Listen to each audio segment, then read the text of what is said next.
Now, if we pulled this up with live crab, they'd be wadded up on the door. But here's what was happening. We pull this up, we'd have 10 empty shells. We'd have 3 live crab. You'd have a 25-pound octopus in there looking at you going, hey man, it was like that when I got in here. I don't know what's going on. It was an all-you-can-eat buffet, okay? This let us set it up like it was fishing on the bottom. Let's say Captain Dave's looking for the crab. We pull this up after 24 hours. We're excited. I've got riders in my side. They aren't even in the pot yet. Big D has 2 on his side. That means that when we pulled this up, the crab were getting into the pot right then. They're down there right now. You're going to hear Captain Dave say, put bait in that thing, get the crab out, let's kick this over, we're fishing right here. At 7.5 pounds a piece, at over 11 bucks a pound, you get 50 in this pot.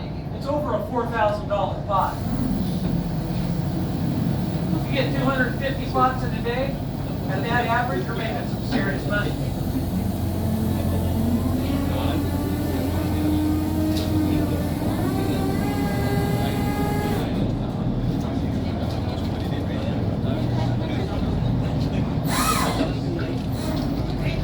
Well, as you can see, the first thing I do is I set it on those hooks at the bottom of the line. The very next thing I want to do is secure the top. So I'm going to use these dogs. That's going to center that pot and hold it tight to the launcher. Because I have to pick this thing up like this. Now a couple of guys are going to wheel a table in here so I have some place to dump it. A couple guys are going to open that door and flip it up. And then I'm just going to do exactly that. I'm going to dump it. And the way I'm going to dump it, I'm just going to pick it up like this, and when it gets up here, I'm going to start shaking that handle, and then all the crab are going to fall out. Now, that's pretty simple stuff, unless I'm really tired, I've been out here for 30 hours, and I just forget one little thing. I just forget to put these dogs on. If I forget to put those dogs on, a wave hits this, or I start shaking it, that pot's going to land right there, and it's going to stop right there. It's going to take everything out in between. It's 750 pounds, and it's just going to go. And everybody's seen it. The object is to minimize it. And what you're going to see I do, and what some other people do, I always say what I'm doing with this thing. Like right now, I'm saying I'm going down. Going down. And I was taught to copy whatever the hydro guy says. That way we're both talking. All right, this pot is set up to go king crabbing. It's got this big 4.5-inch mesh down here. And that helps sort the pot. That lets the females get out, that lets all of the tanners get out, any fish that get in there, anything we don't want can get out of there, but the king crabs can. We can also adjust stuff by these hoods. Well, for king crab, we'll have these hoods held up all the way. And that way the king crabs can get in. Now we're going to use the same pot for tanners. What we're going to do is we're going to adjust these hoods down to where a king crab can't get in, but the tanners can. And we're also going to cover this up. This is called a tanner board. We'll cut this thing right here, drop it down so it covers that up and zip tie it down there. And then this thing's ready to catch the tanners. The only other thing that I really want you to know about this pod is when we get a new pod, the first thing we're going to do, we're going to cut an 18-inch hole right here at the top. And we're going to sew that up with a biodegradable cotton twine. That way, if we lose this pot, which you're going to lose some eventually, it just happens. If we lose this pot, that cotton will rot out in 35 to 40 days. And when it does, that opens the whole thing up and it just becomes like a hotel instead of a trap. And it's way better on the ecology down there. Up to you, Dave. Okay, the red king crab. We're in trouble in Alaska. Over the last 4 or 5 years, the Bering Sea has warmed up. Water temperature warmed. The ice pack does not come down like it used to. And when the waters have warmed up, it has released the codfish into the Bering Sea. Codfish that used to be that big are now that big. They swim on the bottom. They pick up the female crabs. They're small, they eat them. By the millions and by the billions, they have eaten our crabs in the Bering Sea. We expected this year to be the biggest quota ever for crabs in the Bering Sea. They're gone. 95% are gone in the surveys the last 2 years. Now, how bad can it get? In 1981, I fished on Kodiak Island, okay? For red king crab off of Kodiak Island, which is west of here. In 1981, that was the last king crab season we ever fished on that island. Something happened to the females. The eggs got damaged. Mother Nature. So for 41 years, we have not been able to fish red king crab on Kodiak Island. Probably over 41 years here.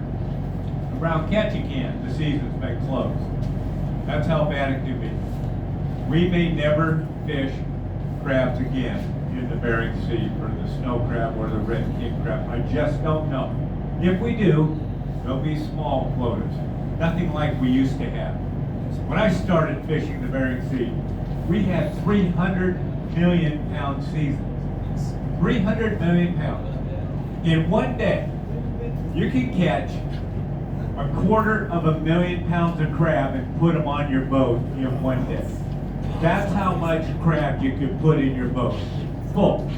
Headed to town in one day. That was exciting. And you could stay up for days. And you would catch and go back and catch and go back. You can only imagine. All you had to do was pull your crab pots, beat the ice off of your boat. It was exciting, a major adrenaline rush, and so that's why we love to crab fish. In essence, a giant Easter egg hunt. Well, now these tags on top of this pot, now please bring it down. Quite often, fishermen do not come home. We lose fishermen to the ocean. The natives on this island, over the last 2 or 3 years, they lost 3 of their fishermen. They did not come home. So these are tags and their memories from our guests earlier this season. There was no tags on this pot when we started in April. Now, thousands and thousands of our guests have grabbed a tag in the bow of the boat. They put a buck or two in the box. It's a donation. And they wrote a memory of somebody they wish could have come here to Alaska. Maybe a message to the Indians that have allowed us onto their land. That's what these are. So I'll share a couple of these. I want to get to one more spot here. And this is for Maggie. Without adventure, there is no story. And thanks for the great memory. Well, she rides with us. And for Tony, who should have been with us on this trip. Love Carlos and Marie. They ran with us today. Now, remember, in April, there was no tags on that pot. We dragged that pot up here, and we slammed it on the launcher. The 3 of us. We got up here, and we put a couple 4 and 5 of our memories somewhere up here in this crab pot to begin the season. As I jumped off of this crab pot, I thought back of my years on that ocean, and I counted 34 buddies that did not come home. They call that TV show The Deadliest Sketch. On that ocean, right through that door, just to the left, is a shadow box of Steve Neva, one of my guys. He's a young man. He always had that smile. He could raise the morale of any crew, no matter how tired you were, if you wanted to go home. He always had a smile. And he was a morale booster on every boat. And today he rides with us, right through that door. One day he got the line wrapped around his arm and he went over the side. Steve Neva, our memorial pot. Thanks, you guys. Thanks, Dave.